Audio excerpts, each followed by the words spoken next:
Namaste. Today I will start with Sri Aurobindo's Gayatri Mantra. So let's meditate on the most auspicious form of Savitri. Om Tat Savitur Varam Rupam Jyotihi Parasya Dhimahi Yannaha Satyena Deepayet Yannaha Satyena Deepayet Yannaha Satyena Deepayet. Let us pray that the light of the Supreme, the guidance of Mother and Sri Aurobindo be with us today in this session. It is only by thy grace that we are here, and it is only by their grace that we can understand. And it is only and only by thy grace that at some point we may experience the truths that we know. And it's by their grace that at still another level we realize the truth that are there. So these are the levels of understanding, which starts with knowledge, then experience, then realization. The only thing is that we become more and more sincere in our efforts, more and more honest with ourselves, because we do know where we are, what we are doing, and we know the goal that we have to reach. So now today's topic is very deep, very complex, but it is so near to our lives, each one's lives. And especially in the outer world, people are always confused, questioning, curious, attempting, struggling to find out who they are and what they have to do. So the topic is to understand about Swabhava and Swadharma in the light of Sri Aurobindo's teachings. So in the essays on the Gita, there is a chapter on Swabhava and Swadharma, which takes us very deep into the different layers of our consciousness. But today I have broken down small details, small insights to begin with. We may complete the whole teachings that are given in the chapter, or we may have to have a second part later. Because to understand Swabhava and Swadharma, one needs to understand them at various levels of consciousness also. So Mother and Sri Aurobindo's teachings are always there to make us aware, make us conscious, and to make us understand consciousness. So to begin with, I would say that in integral yoga, Swabhava and Swadharma are not social roles, professions, or rigid duties. It's not about anything outer. They represent inner truths of the soul in evolution. So, you see, we are evolving just as we see so many other species in nature. A rose or a coconut tree or anything will remain a rose completely throughout its existence. But as human being evolves, these two also evolve over time. So it's about evolution, it's about consciousness. So now coming to the definition, Swabhava means one's true nature. And that means one's essential nature. The unique way the divine consciousness expresses itself through an individual. Like each one of us have our unique expression. Very unique. We are all human beings. We share the same physical anatomy. We have mind. We have this life force, emotions, subconscious, everything. But still, just as we know that no two fingerprints are the same, no two leaves have the same design. Just imagine so much variety and multiplicity that the infinite continues to create and create and create new and new varieties. So each one of us have a unique way wherein the divine consciousness expresses itself through us. So the divine consciousness expresses in a different way in you and you and you. But do we know that what we are expressing right now is the divine consciousness, the true essential nature? We do not know. And right now, we understand our outer personality, our ego personality. But Sri Aurobindo says that Swabhava is not the ego personality. It's not talking about that. It is not inherited temperament alone. Like you say, oh, my nature is like that. My Swabhava is like that. My father also used to get angry. I also get angry.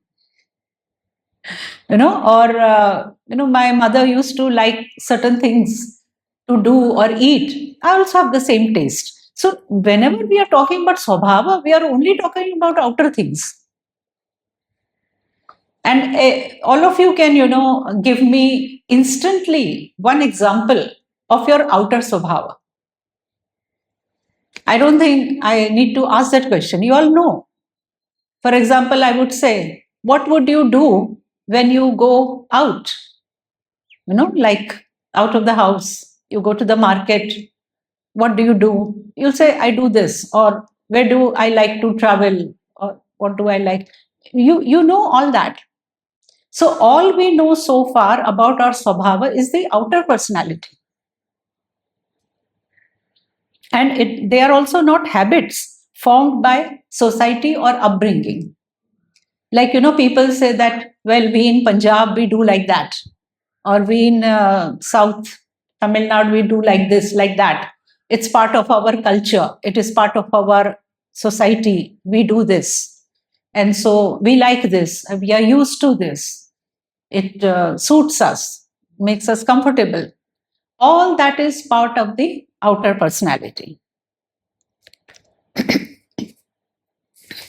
Now, here, Sri Aurobindo takes us into that level where he makes us understand that it is the law of the soul, the psychic being, acting through mind, life, and body.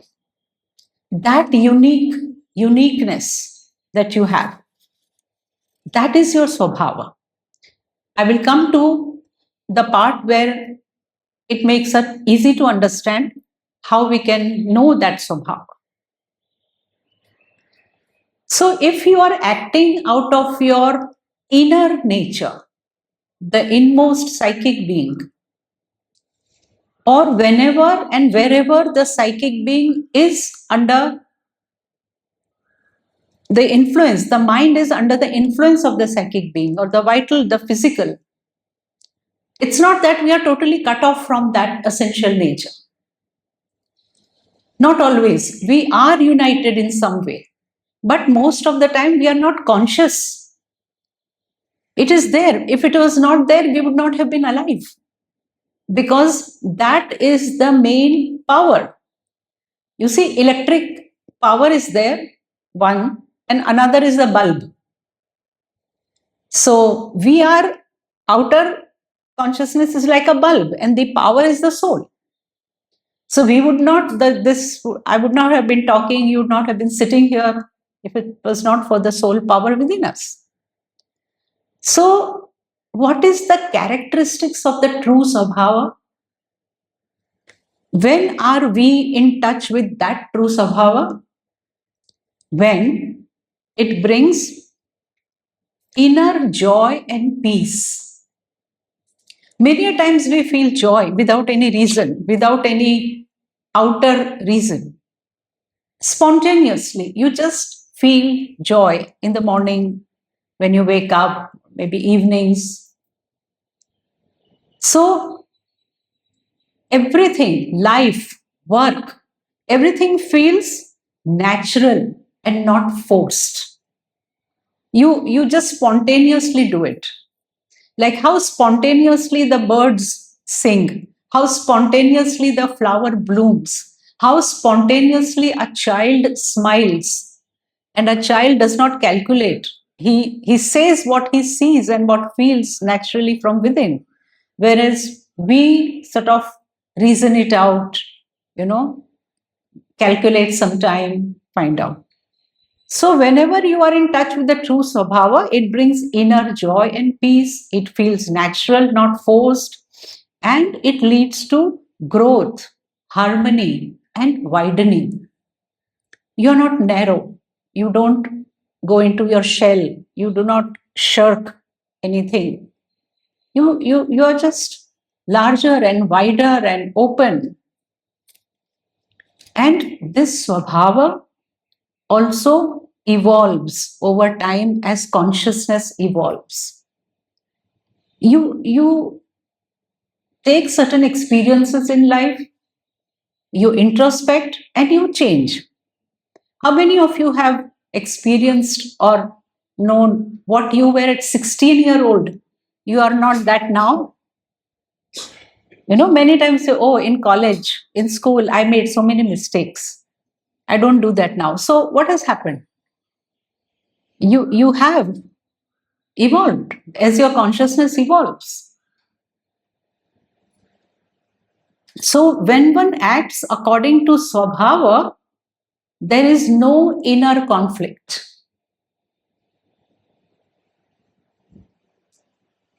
So this is one thing that we understand basically about Swabhava, that when we act according to our Swabhava, there is no inner conflict. But if we try to do something different, then we say, should I do this or not? Should I speak this or not? Should I? All these dilemmas come from the outer nature, but from the inner. Every person who is in touch with the inner nature will never lie. Can always be in a forgiving mood. There are these qualities that are listed in Bhagavad Gita. The Devi qualities, the divine qualities, and the Asuric. Devi Asuri. Sampada. So there is a list that what is that Devi, that divine qualities in us? It is Kshama, Shanti, Yeah. So you're always in peace, in forgiveness, in joy. All that spontaneity, all those qualities manifest when you are in your acting from your true Swabhava. Now let's understand basic aspects. What is Swadharma? Swadharma, the definition, translation is one's law of action. So Swabhava is nature, Swadharma is law of action or duties or what should be the right conduct at one point of time.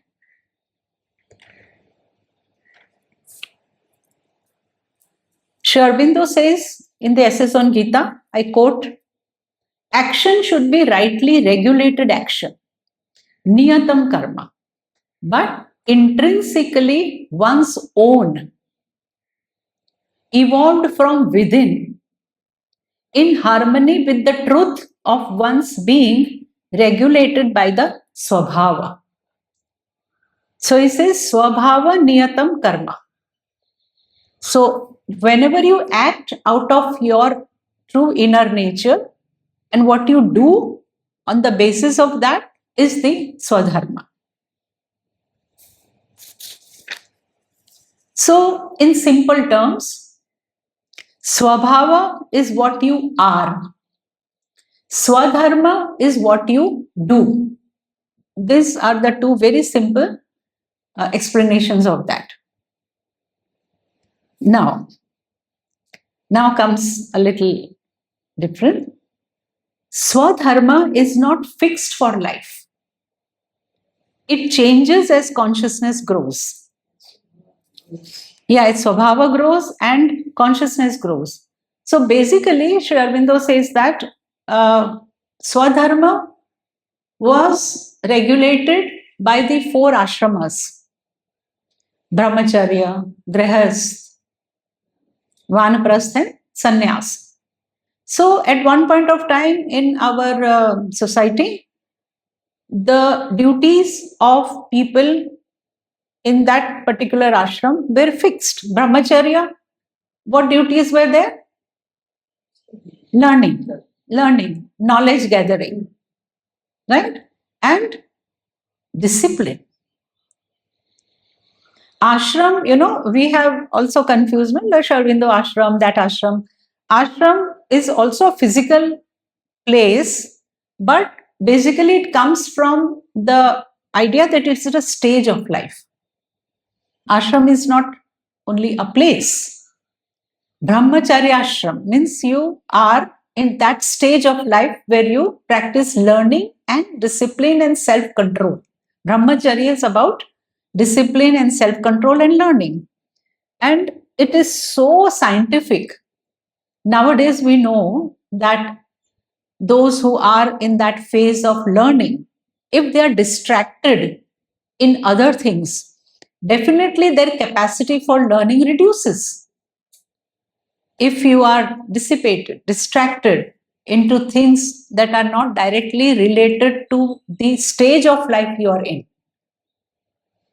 your student life. So student life has a particular swadharma to it, where it used to be, service to the guru and learning and discipline, and that's all. And then it comes the grahastha. So the dharma of the individual entering the grahastha ashram is household, we know, duties, responsibilities. Then vanaprastha, you turn towards the spiritual side. So swadharma evolves. Now, who is the knower of the swabhava in us? The psychic being. The psychic being is the true knower of our swabhava. And that is why, we have this confusion. What career should I take? And the parameters for choosing a career is always about which line of study is popular or is in the market, or where does the trend of the industry go. So when children are choosing, they see that, okay, in the next coming 5 years or so, this line is going to be more popular. Now, we know what happens when you do not understand and you do not follow how your psychic being wants to express. Like you buy a rose seed. However, you may try to color it and make it marigold, it cannot. So similarly, that psychic being is trying to express something. Perhaps there is a budding artist, a painter, or a musician, or a writer, or a singer, or any. So it wants to express these qualities, this essential nature. But The decision is taken on the basis of the outer reasons. So when psychic being leads, Swabhava becomes clear, Swadharma spontaneous. Spontaneous. And we have seen that so many children know very clearly, I want to do this only. Now, can anyone tell me how at the age of 9, 10, say before 15, you know exactly what you want to do? How is their Swadharma so clearly understood and expressed by them in their views? Any guess? How do they know? That is true, but how did they come into touch with that inner? Propensities are there for their interest. Successive past births. Wow. You see, that leads you. Those who are very clear and spontaneously know what they are meant to do in this human birth have been doing that in the number of past births, and that is their line of evolution of consciousness. So each birth is a growth into that true nature which keeps on expressing. So many people, I'm just randomly saying, understand at the age of 40. Some understand at the age of 60. Fine. So maybe in the next birth, you would understand a little more earlier. So the preparation of your Swadharma is made successfully through many past births, and those lines of growth give you, because when you do that,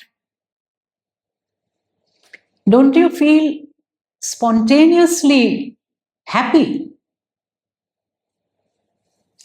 And you just understand, this is my mission, this is what I have to do. If it is just gardening, you feel, oh, I'm supposed to do gardening only, because that connects me, to my deeper self. That gives me a lot of joy. I'll just digress a bit and give you one example of a podcast that I listened last week. It was about a Supreme Court judge. Now, there are so many things that are happening in our country regarding hate speeches and maligning people of particular religion, saying things about Sanatan Dharma and this and that and all that. So that judge and others, they formed a group wherein they are looking at these cases and not keeping silent anymore. So I was very delighted that something very useful they are doing, because we know a particular community gets away with whatever they want to say, knowing that the other is tolerant. So that now people are feeling that being tolerant is not the right thing. So the gist of what I want to say is here that person said one line, which I liked it. He said, I have been a lawyer in the Supreme Court for all my life, but what I'm doing now seems to be the mission of my life. So, how happy his inner and outer must be feeling. There are so many technocrats who come back from US and other countries, and some doctors, they start hospital in the rural areas, some start, some new ventures and all that, create more job opportunities. And they feel that I was supposed to do something for my country. All these years I was not. So whenever there is an inner awakening, inner realization, you come to the right understanding of what you have to do. So actions are spontaneously correct without mental calculations.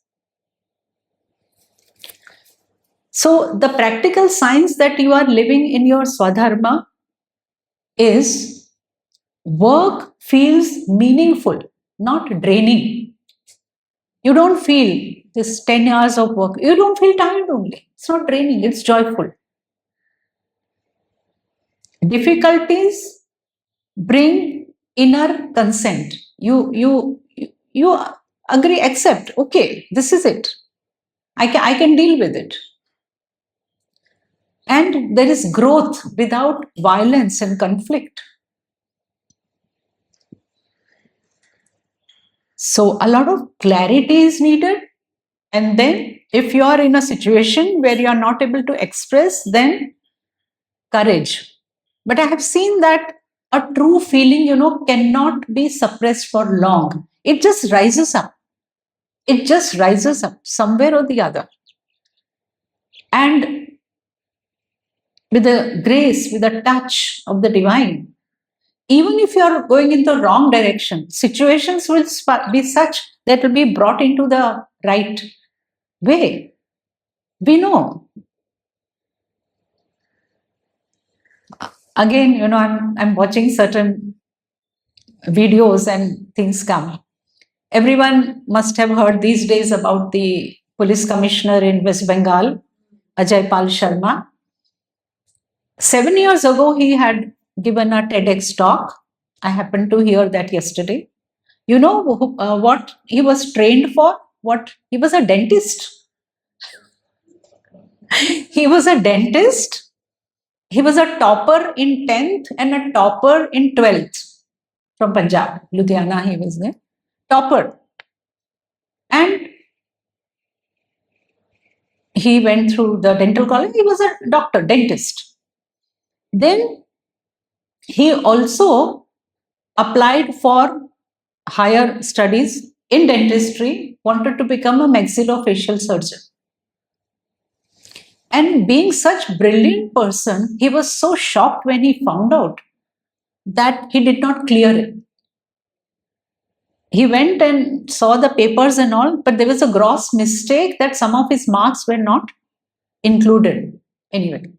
But in the meantime, because all that took time, his father was in teaching and he said, you can prepare for UPSC exams and all that. And he started preparing, and at the last moment, he wanted to change his optional subject. So the teacher came and he went to a guide teacher. He said, no way, you can't pass. You can't change optional subject. So he was so stressed. He went home. His father said that this teacher knows you for 3 minutes. I know you for 23 years. Go ahead, you will do it. And he cleared UPSC. See what meaningful role he had to play as a police officer, from where to where his Swadharma brought him. So these things, make us feel that if, that the divine is the guide, but some people who are meant to do a very significant work, they are just brought. His brother was also MBBS and he's an IAS now. So Swadharma, how it is being brought from this way, that way.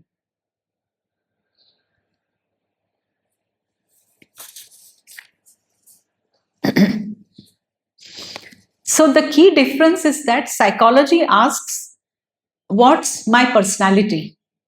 Vocation asks, what can I do well? Integral yoga asks, what is the soul trying to become and express through me now? What is the soul trying to become and express through me now? So, how we can best express our soul? Through our personality. The broad distinctions that were given earlier, according to Bhagavad Gita, that's what Sri Aurobindo writes in his Essays of Gita, are based on the Chaturvarna system, which was Brahmin, Kshatriya, Vaishya, and Shudra. Now, it was not caste that decided. It was it was the work, your own natural propensities, as you say. Some people are naturally lean towards knowledge and learning and sharing that. Some have the major part of courage and valor, some the practical aspects, and some the service part. Now, that does not mean that the other aspects are not there in a Brahmin or the Kshatriya. But one is predominant. Your a Brahmin's Kshatriya part is little in the background. So that was the way people used to just follow. And it was so easy that, okay, a Brahmin's son will become a teacher and Kshatriya will do this and that. So in that way, everything was very clear. But in integral yoga, Sri Aurobindo says, we have to understand in a different way. These Chaturvarna have to be understood also in the light of the three gunas, Sattva, Rajas and Tamas. As we know, predominantly, Sattva is the guna of learning, Rajas predominantly Kshatriya and Vaishya, and Tamas Shudra. So all of us evolve through all these stages. At some stage, we are all Shudras. How? How? Yes. We don't have instincts. Exactly, physical and instincts. So So correct. So whenever our physical consciousness predominates, we are in that Shudra part. It's a physical that is dominating. It's a physical that is governing our life. As we grow, we know we are preoccupied with our bodies. You just see 5-year-old, 6-year-old, Gradually, your consciousness grows, then it comes into the mental consciousness.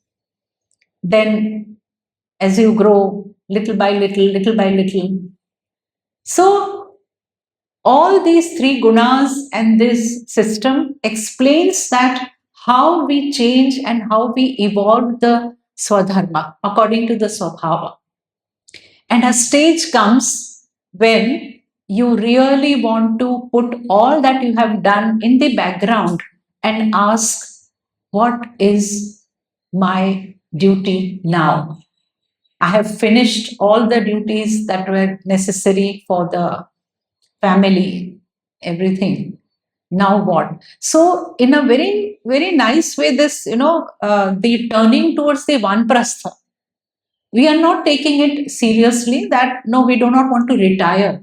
It is not about actively retiring from any work. It is just voluntarily withdrawing from the preoccupation with the outward life. Voluntary withdrawing from the preoccupation with the outer life and more focus on the inner life. So, and that is why, if everyone could understand these things, none of the conflicts that happen in a joint family will ever happen. As the young son, when the son gets married, his family comes or all that. And if the parents understand that now is our time for Vanprastha, they can just give all the controls, all the influences, and then do their own inner thing more. And everyone will be in peace and harmony. So, because all these things were understood as part of the outer change, people never understood that it was all about consciousness also. And that's why Madan Sri Aurobindo always says that it is the consciousness that must change. You change your clothes, you wear white or orange, it will perhaps not change your inner nature. So that is that.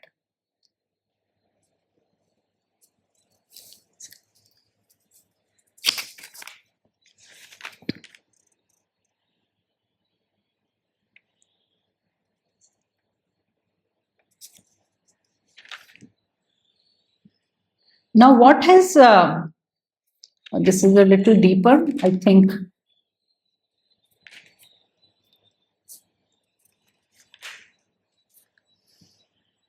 Mostly people are not aware of their own Swabhava. Yes. I think we'll have more discussion now because now it comes that other level where how you can, as the, I'll just give you an idea. at first we have to see that the swabhava means one thing in the highest spiritual nature and takes quite another form and significance in the lower nature of the three gunas. I will take from this point in the next talk because it will go a little more deeper and complex. So over here, those who are not turned towards the spiritual journey, ordinary life, not yogic life, not pursuing the life of any yoga, integral yoga. So for them, swabhava means one thing because they are playing in the three gunas. It takes another form. And it becomes entirely different things in the highest spiritual nature. Because even we have to understand that shloka, Sarva dharman parityajya mam ekam sharanam vraja aham tvam sarva papebhya mokshishyami ma shucha. Now, what dharma is Shri Krishna talking about when he says, abandon all dharmas, take refuge in me? What are those dharmas that he wants us to abandon? Duties, Duties, yes. Which duties? duties for family, Yeah, or country, or that is also there. Another thing. go beyond three gunas. Yeah, your dharma, your mental, your vital, you're serving that. So we'll take up that in detail next talk. But right now, what we need to understand is that are we following our swadharma according to our swabhava, whatever it is, and what are the practical ways that we can understand? So, how many of you can say that yes, whatever I am doing is according to what my inner nature wants to do it? Partly.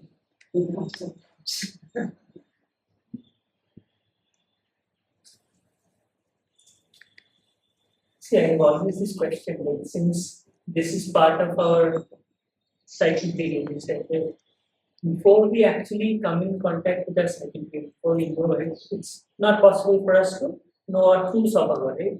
We might have, just like we were saying, we might have some hints. So, like, for example, when we say that things which give us more joy, which makes us more, when we work, we do not get, we don't, it doesn't feel like work in work for us. So those are these indirect pointers which we can, mentally think of, okay, this is what it is. But are there any other ways to kind of figure out that this is meant? I mean, we won't know what it's like. For example, we were talking about this person, Ajay Bal. He had this burning thing. He might not be a spiritual person, but No. something in him is just for him. Yes. Right? Yeah. So we'll have to experience something like that to be Yeah. able to say that this is 100%. I mean, if the other way of looking at it is, this is the only thing I think I can do. I cannot do anything else. Right. Right. Like when we're at that position, then Right. we can say that. Right. Yes, this is my. Yeah. Other than that, we will be approximating. Maybe we are towards it, Yeah. and maybe in time you say, Yeah. in time we will be there. Yeah. Yeah. Before that, it might be. See, one thing is there.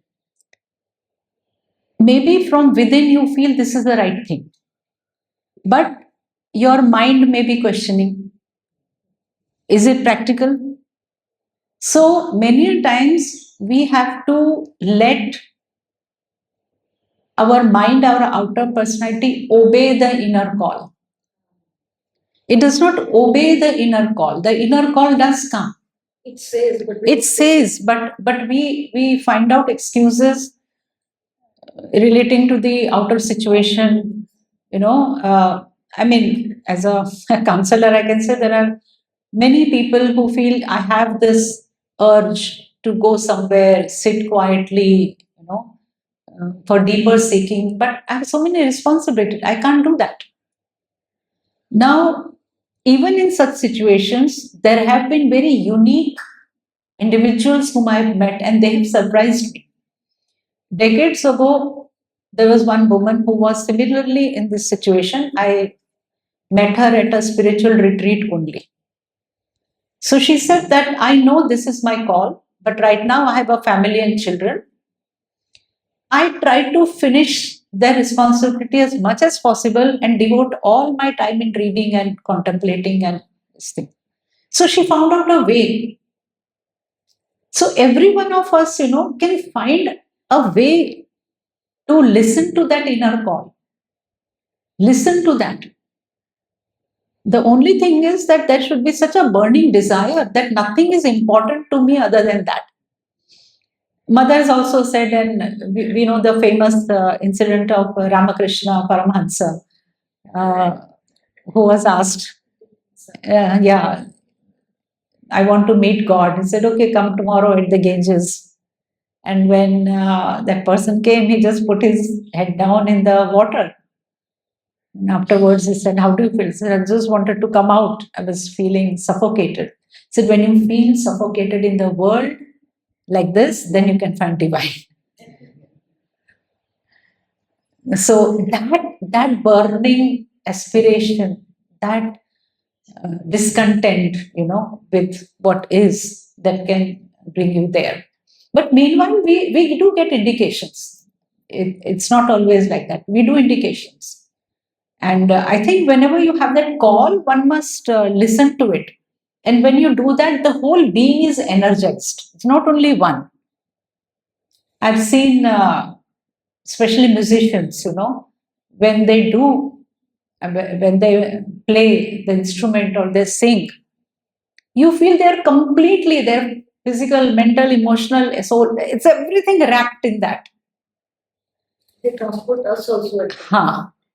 So ऐसा कोई काम जिसमें पूरे के पूरे हम डूब जाए फिजिकली मेंटली, तो वो हमारा काम है. It just and there is, you can do as much as you want to do. You won't want to come out of that situation. But again, for those of us who are trying to be on the path of the divine, my last question before we end, what can be our inner swadharma? Like, what could be our thing to do?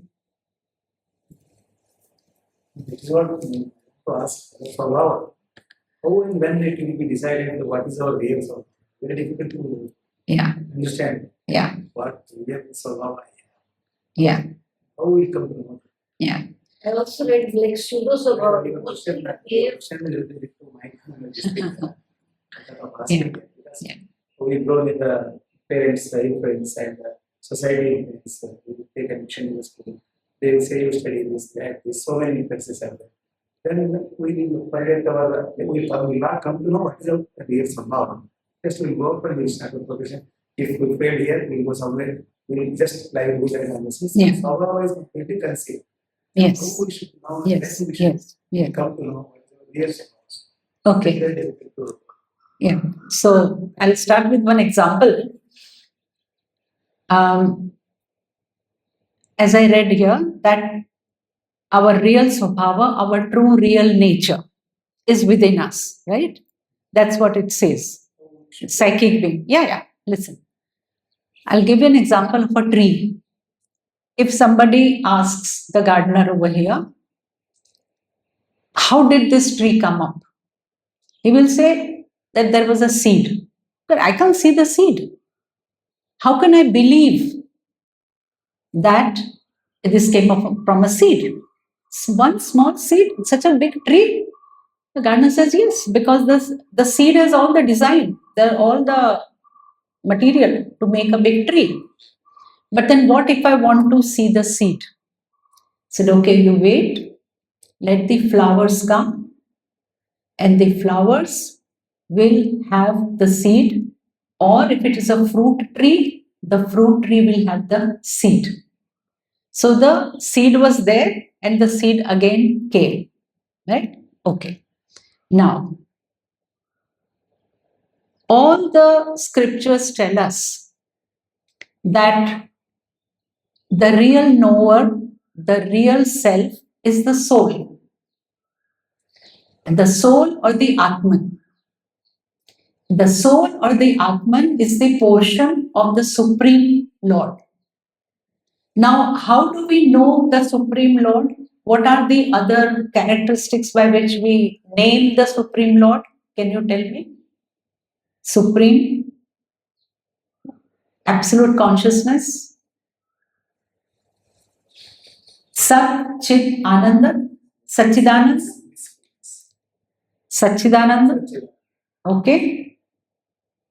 So, if the soul is the portion of Sachidananda, will not its characteristic be consciousness, existence, bliss?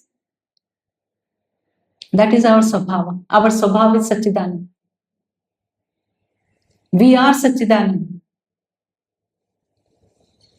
Nothing but that. Very difficult to identify. Correct, correct, correct, correct. It is difficult to identify, but the search for that seed, that origin, that real truth of our being is the ultimate swadharma, the duty, the responsibility.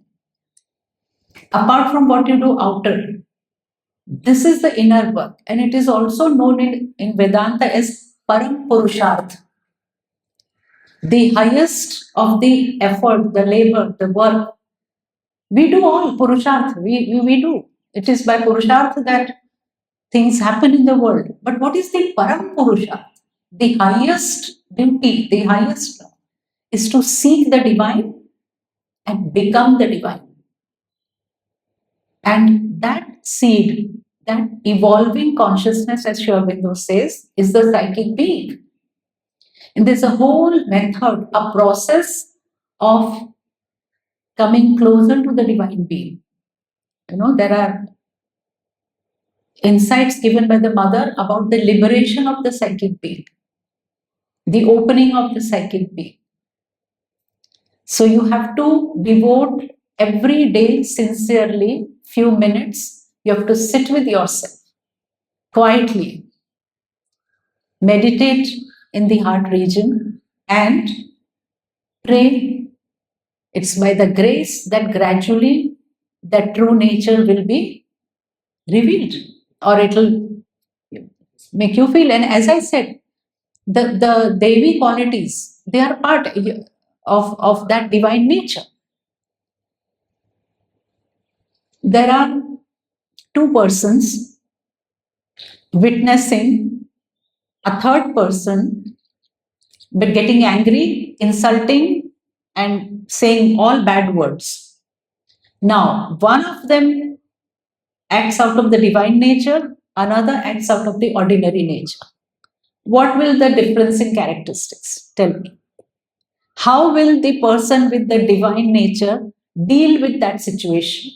And how the person in the ordinary nature, the ego nature, deal with the situation? The ego nature naturally will fight, will react Yeah. very Yeah, aggressive.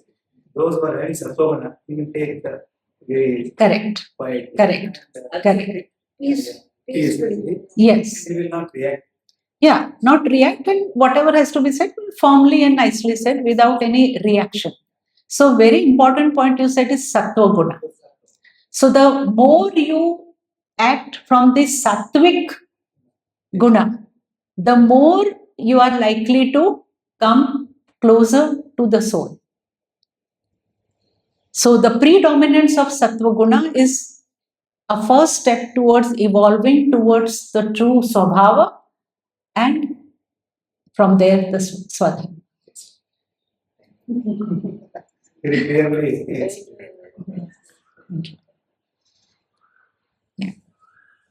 So then there are qualities, sattvic qualities also are given in Bhagavad Gita. The list is there. People acting from the sattvic nature. How do they act? People from the rajasic, from the tamasic. How they behave, how they talk, what they eat, what they do. Everything, the list is given. So you have to constantly increase the sattvic nature and then go beyond the three gunas. Yeah. So somebody's very nature itself is tamasic, predominantly. That's also fine. Because he has to act as per that. Yeah, fine means for whom it's fine. For him, For him, it's fine, fine. Yeah, because he will act as per his swabhava. correct. See, all these questions are asked only by the seeker. Who is the seeker in you? So, yeah, yeah, yeah. Because why you are sitting and asking? Because within it's feeling that discomfort that, you know, when you are calling out, it seems that the call has come to you to discover. Otherwise, you would not feel discomfort. There are so many people who we see that they go on living in the ordinary life, they have no complaints. And we find that many times, I mean, we think that, oh, these people are so unhappy, so this thing, why aren't they doing something? No, they sleep after fighting all that. Next day, they are okay. And they go about, and again 2-3 days after they fight again. So they're just happy. They have no deeper. Yes, they are happy with the chaos. So their time has not come, you know. Like again, the example of the gardener. Which tree will give the seeds? So the gardener said, this will give next month. This will take another 10 years. So there are many births through which the soul undergoes different experiences, and at some point of time when it has worked through nature only being hidden, a time comes when nature itself wants to know its Lord. The nature itself, the nature is desperate. Who is governing me? Who is behind me? What is the light? And then nature turned towards God, and then God replies, and then this whole journey begins of the relation. We read in Savitri, you know, nature and spirit. Nature is. Yes. The nature itself gets transformed after it's found the Lord. Correct. There's a line in Savitri which I like very much. A greater despot tamed her despotism. Yeah. Greater despot tamed her despotism. Like, yeah. So this is the whole play of the soul and nature, witnessing in our lives, witnessing in the outer life, soul and nature, various this thing. The more the nature turns towards the soul, the more it gets the light, the joy, the clarity, the strength, and nature gets fulfilled. Because you see, nature tries everything to fulfill itself outside, but never she feels fulfilled. Never. Nothing is ever enough, you know. However more money you have, you keep on spending. Whatever, nature is always dissatisfied. She'll only be satisfied if she finds that fulfillment in union with the soul, the spirit, the Lord within. And that is the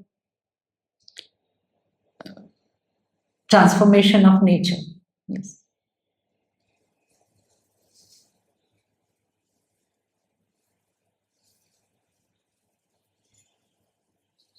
So when you are at peace, quietness is there, or you are quite aligned with the thinking, that means you are acting as per your swabhava. Yeah.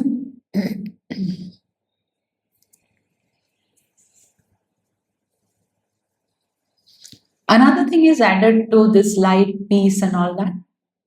is the will of the divine. Are we guided by our desires, our wishes, our fancies, our outward choices, or our life is guided by the will of the divine?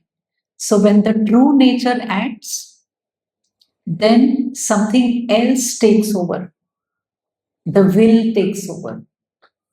And Mother says in her prayers all the time, may thy will be done, may thy will be done. So one is perpetually, Neelamji,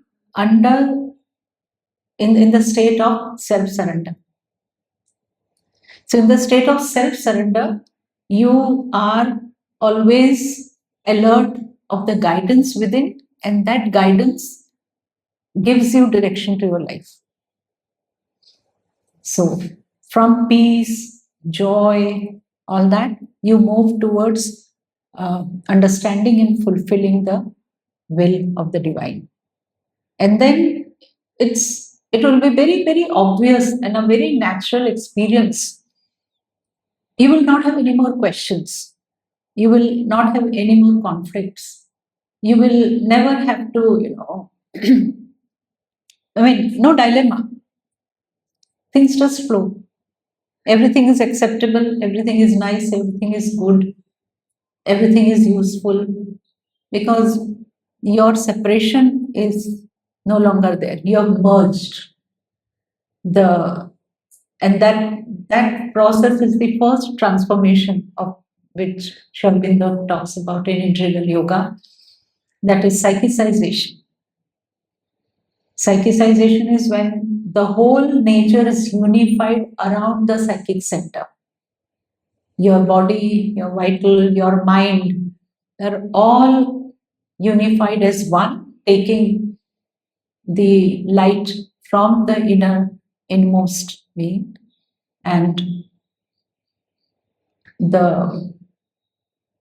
another line from Savitri, a vast unanimity ended life's debate.